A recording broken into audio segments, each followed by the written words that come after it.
Dedicated freight corridor corporation of India limited में civil electrical mechanical BE BTech के लिए vacancy आ चुकी है। यदि इस कंपनी की बात की जाए तो यह एक पब्लिक सेक्टर अंडरटेकिंग कंपनी है जो कि मिनिस्ट्री ऑफ रेलवे के लिए वर्क करती है।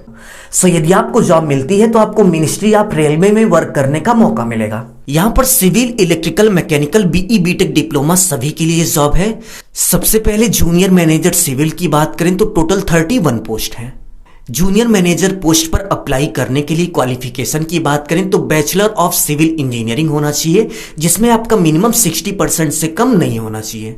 ST/SC OBC और PWD कैंडिडेट के लिए यहाँ पर नंबर ऑफ पोस्ट डिवाइड है, इसको आप अपने हिसाब से देख लीजिएगा। सेकेंड जॉब की बात करें तो junior manager mechanical total number of post 3 है। क्वालिफिकेशन की बात करें तो आपका बैचलर इन मैकेनिकल इंजीनियरिंग होना चाहिए। थर्ड नंबर जॉब की बात करें तो executive engineer electrical total number of post 42 post है।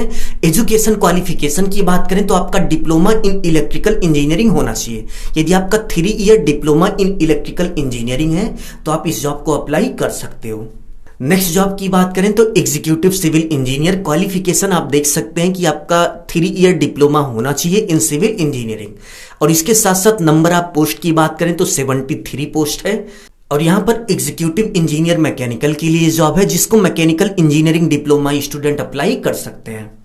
इंपॉर्टेंट इंफॉर्मेशन की बात करें, यदि आप फाइनल ईयर में हो और आपका रिजल्ट अभी तक नहीं आया है तो आप इस जॉब को अप्लाई नहीं कर सकते। यानी कि इस जॉब को अप्लाई करने के लिए आपके पास फाइनल रिजल्ट का होना जरूरी है। एज लिमिट की बात करें तो जूनियर मैनेजर पोस्ट के लिए मिनिमम 18 ईयर और मैक्सिमम 37 ईयर, और एग्जीक्यूटिव इंजीनियर के लिए मिनिमम 18 ईयर और मैक्सिमम 30 ईयर एज लिमिट रखी गई है। एज काउंट डेट की बात करें तो 1/1/2021 तक आपकी जो एज है जूनियर मैनेजर पोस्ट के लिए 27 ईयर से एक दिन ज्यादा नहीं होनी चाहिए, और एग्जीक्यूटिव इंजीनियर पोस्ट के लिए 30 ईयर से एक दिन ज्यादा नहीं होनी चाहिए। एज में छूट की बात करें तो ST/SC 5 ईयर और OBC 3 ईयर की छूट दी जाएगी।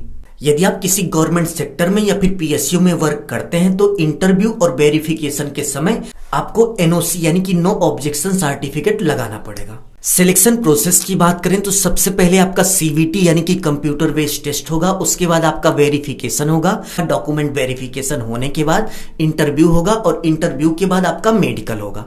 यदि आप इन चारों में सेलेक्ट हो जाते हो तो आपको यह जॉब मिल जाएगी। कंप्यूटर बेस्ड टेस्ट की बात करें तो 2 आवर का होगा, जिसमें आपसे 120 नंबर का क्वेश्चन पूछा जाएगा, और इस टेस्ट में 14 यानी कि 0.25 की नेगेटिव मार्किंग भी होगी।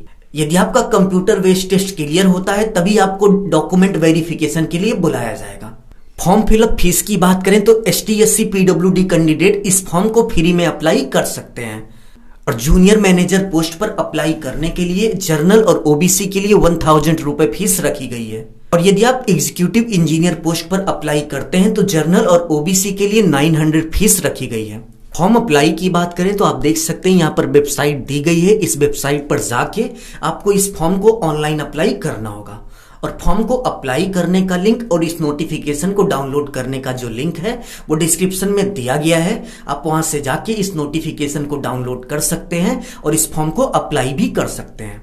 इंपॉर्टेंट डेट की बात करें तो 24 अप्रैल 2021 से यह फॉर्म फिलअप होना स्टार्ट हो चुका है, और लास्ट डेट की बात करें तो 23 मई 2021 को इस फॉर्म को फिलअप करने की लास्ट डेट है। और कंप्यूटर बेस्ड टेस्ट की बात करें तो जून 2021 में किसी भी डेट पर कराया जाएगा। अभी के लिए बस इतना ही। अपना ख्याल रखिए और अपने मम्मी पापा का अपने से भी ज्यादा ख्याल रखिए। इसी भाव के साथ आपसे विदा लेते हैं। धन्यवाद।